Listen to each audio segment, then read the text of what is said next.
Assalamualaikum warahmatullahi wabarakatuh. Izin memperkenalkan diri, nama saya Fiona Yovita Syafri, NPM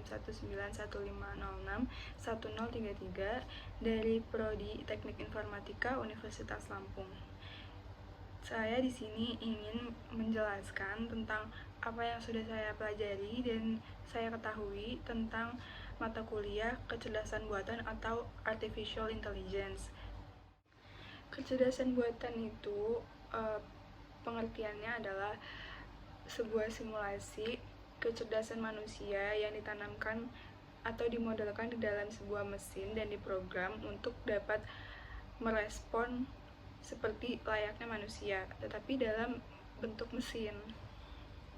Dan kecerdasan buatan ini sendiri diprediksikan akan jauh lebih berkembang di tahun-tahun ke depan, mengetahui kalau sekarang kita sudah memasuki zaman yang jauh lebih modern dan di mana semua itu sudah menggunakan komputer dan teknologi.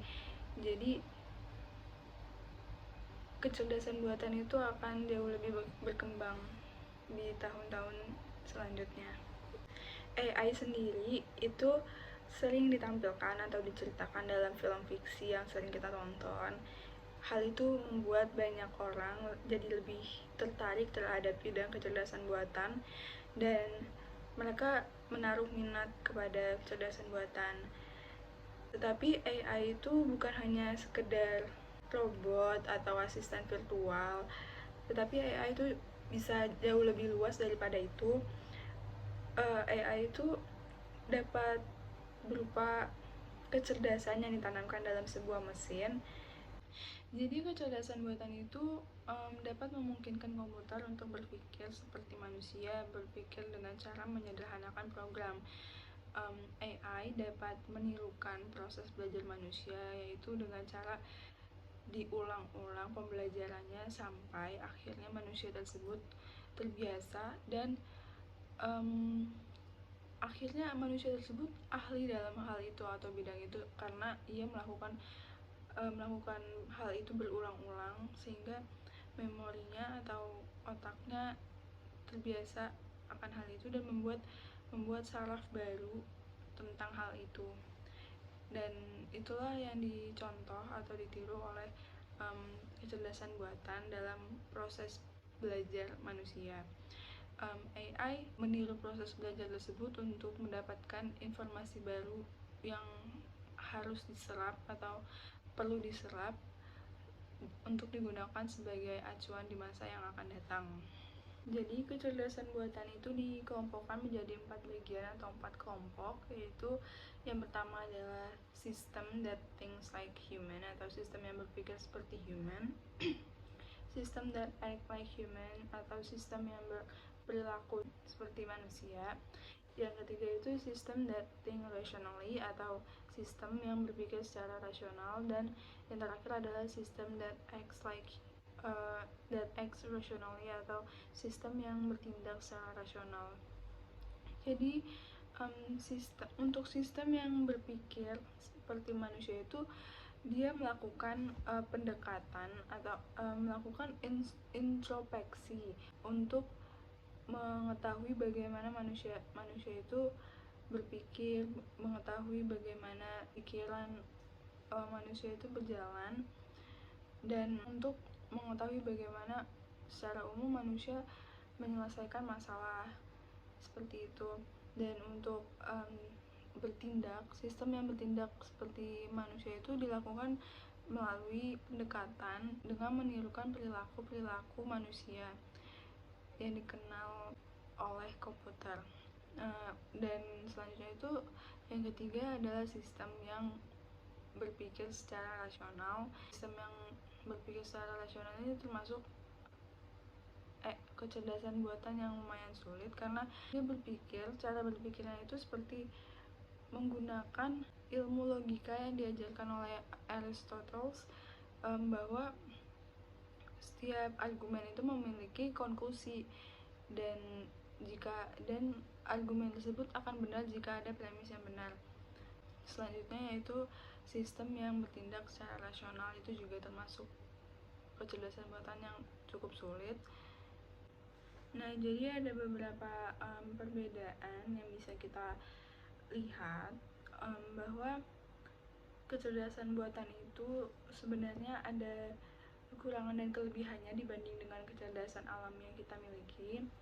Jadi untuk kecerdasan buatan itu dia bersifat permanen, sementara kecerdasan alami itu bersifat cepat mengalami perubahan karena umumnya manusia itu mudah lupa, dan kecerdasan buatan itu lebih mudah diduplikasi atau ditransfer. Sementara untuk kecerdasan manusia, kita sendiri tahu bahwa proses transfer itu sulit dan membutuhkan proses yang lama.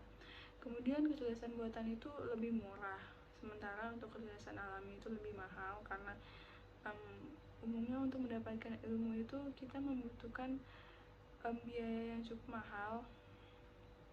Lalu kecerdasan buatan itu bersifat konsisten, sementara kecerdasan alami mudah berubah, sering berubah karena dipicu oleh sifat manusia itu sendiri. Dan robot atau komputer itu tidak memiliki sifat ataupun perasaan sehingga dia konsisten akan terus begitu. Kecerdasan buatan itu jika ada proses yang berlangsung dapat didokumentasi, sementara kecerdasan alami itu tidak dapat didokumentasikan. Selanjutnya ada kecerdasan buatan itu sifatnya lebih cepat untuk belajar, sementara untuk kecerdasan alami itu cenderung lebih lama karena manusia untuk beberapa orang emang lebih sulit untuk belajar dengan cepat, menyerap atau mengerti apa yang ia pelajari dengan cepat itu hanya untuk beberapa orang menurut saya. Kemudian untuk kecerdasan buatan itu tentu saja jauh lebih teliti karena manusia dan komputer itu memiliki perbedaan dalam ketelitian. Sudah jelas sekali bahwa komputer dan mesin itu jauh lebih teliti daripada manusia. Manusia itu ya memang kurang teliti. Tetapi untuk bagian ini kecerdasan buatan itu tidak memiliki kreativitas. Untuk kreativitas sendiri itu perlu di input atau diajarkan ulang oleh si pengembang atau manusia menginput sebuah pengalaman baru atau pengetahuan baru ke mesin tersebut. Sementara kecerdasan alami atau manusia itu kita memiliki kreativitas untuk membuat sesuatu yang baru atau kreatif lah. Selain perbedaan antara kecerdasan buatan dengan kecerdasan alami, ada juga perbedaan tentang komputasi AI dan komputasi konvensional. Jadi untuk komputasi AI itu dilakukan representasi dan manipulasi simbol, sementara untuk komputasi konvensional itu adalah algoritma yang sudah banyak orang ketahui. Komputasi AI itu jadi kita sebagai seorang manusia yang mengembangkan kecerdasan buatan tersebut ke dalam sebuah mesin, kita memberikan suatu informasi, memberitahukan sebuah informasi atau tentang suatu masalah terhadap mesin itu agar mesin itu bisa mempelajari informasi dan masalah yang kita berikan. Untuk komputasi konvensional itu berlaku sebaliknya. Jadi manusia itu memerintahkan program atau komputer untuk menyelesaikan masalah untuk kita sebagai orang yang menggunakan program tersebut. Nah, untuk komputasi AI itu komputer diberikan pengetahuan dan kemampuan inferensi, sementara di komputasi konvensional itu komputer diberikan data agar komputer itu bisa menyelesaikan permasalahan tersebut dengan programnya. Yang saya pelajari di kecerdasan buatan ini juga ada yang namanya representasi pengetahuan.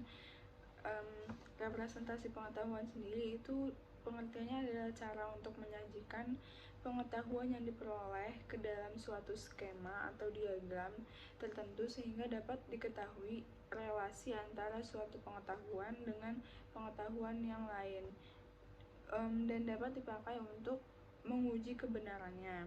Jadi dalam merepresentasikan suatu pengetahuan ini kita perlu memperhatikan beberapa hal. Di antaranya adalah fakta, yaitu kejadian sebenarnya atau menerangkan keadaan benda yang ada dalam domain masalah diterangkan dengan bahasa kalimat dalam bahasa alami dan logika.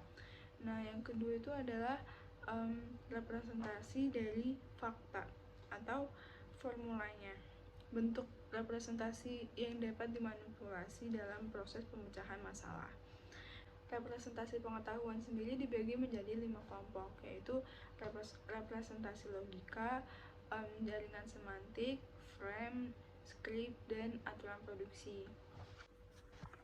Ada beberapa jenis-jenis representasi pengetahuan yang saya ketahui. Yang pertama itu ada representasi logika, yaitu representasi logika itu menggunakan ekspresi-ekspresi dalam logika formal untuk merepresentasikan basis pengetahuan. Nah, yang kedua itu ada representasi prosedural, atau untuk menggambarkan pengetahuan bagi sekumpulan instruksi untuk memecahkan suatu permasalahan. Yang ketiga itu adalah representasi network, atau untuk menangkap pengetahuan sebagai grafik di mana simpul-simpulnya menggambarkan objek atau konsep dari permasalahan yang dihadapi. Sedangkan edge menggambarkan hubungan atau asosiasi antar simpul. Dan yang terakhir itu adalah representasi terstruktur, atau representasi terstruktur itu gunanya adalah untuk memperluas network dengan cara membuat setiap simpul menjadi sebuah struktur data kompleks. Nah, untuk representasi logika sendiri terdapat 2 logika, yaitu logika proposisi dan logika predikat. Untuk logika proposisi itu adalah pernyataan yang menyatakan true or false dengan menggunakan operator or, and, atau not, dan implikasi. Dan untuk logika predikat itu pernyataan argumen atau objek dan predikatnya. Selain representasi logika, ada juga yang namanya jaringan semantik. Dari yang saya tahu itu, jaringan semantik adalah gambaran pengetahuan grafis yang menunjukkan hubungan antar objek. Nah, pengetahuan ini disusun dalam sebuah jaringan yang memiliki komponen utama, yaitu node dan arcs atau link. Jadi node itu menyatakan objek, konsep, atau situasi yang dinyatakan dengan kotak atau lingkaran. Nah, untuk arcs atau link itu adalah komponen utamanya itu menyatakan hubungan antar node, dan itu dinyatakan dengan tanda panah. Selanjutnya ada yang namanya frame. Frame itu adalah semantic net yang dilengkapi dengan properties.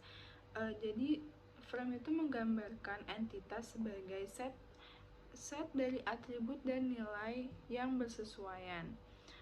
Suatu frame dapat berrelasi dengan frame yang lainnya, dan komponen utamanya itu adalah frame name, slot atau atribut, dan values atau subslots.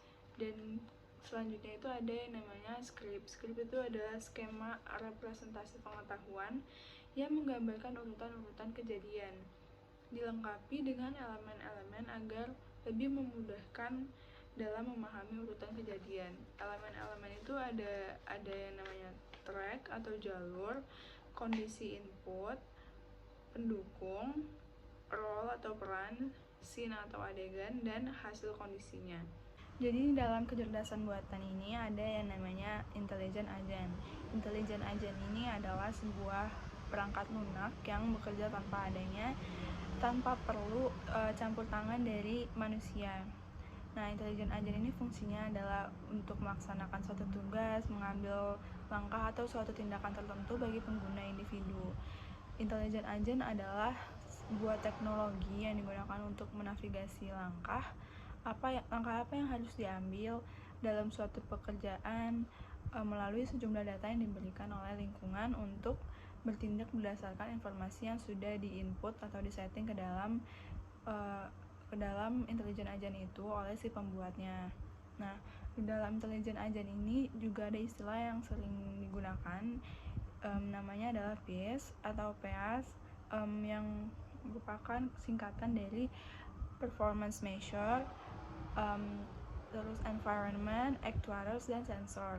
Nah, ketika kita ingin membuat suatu rancangan ajan ini kita harus mengidentifikasikan lingkungan masalah tersebut atau biasanya disebut dengan task environment. Nah, yang pertama itu performance measure ini merupakan komponen-komponen yang akan menjadi tolak ukur keberhasilan ajan. Yang kedua itu environment, yang merupakan kondisi yang dapat mempengaruhi di sekitar ajan itu.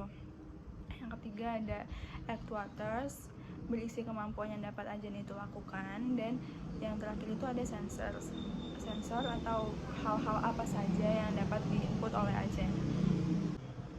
Jadi contoh penggunaan dari PAS ini seperti ini. Misalkan tipe agennya itu adalah supir taksi. Jadi pengukuran performanya ini contohnya seperti aman, cepat, legal, nyaman, dan ada labanya juga. Nah, lingkungannya ini ada kayak jalan, kendaraan, pejalan kaki, dan penumpangnya. Kemudian aktuatorsnya itu adalah setir, klakson. Sensornya itu ada kamera, speedometer, dan GPS. Contoh lainnya itu adalah misalkan kalau tipe agennya itu adalah sistem diagnosa penyakit di rumah sakit ya. Jadi pengukuran performanya itu bisa dilihat dari pasien itu sehat atau enggak, biayanya murah, kemudian lingkungannya itu bisa dilihat dari adanya pasien di sekitarnya rumah sakit, pegawainya seperti kayak suster-susternya gitu dan dokter. Kemudian aktuatorsnya itu ada pertanyaan yang diajukan oleh dokter ke pasiennya, kemudian ada hasil diagnosa dan rujukan. Kemudian sensornya itu bisa berupa form input gejala dan jawaban pasiennya itu. Nah, jadi sekian yang bisa saya sampaikan dan bisa saya jelaskan tentang kecerdasan buatan atau artificial intelligence ini. Bila ada kesalahan pengertian, saya mohon maaf. Wabillahi taufiq wal hidayah. Wassalamualaikum warahmatullahi wabarakatuh. Terima kasih.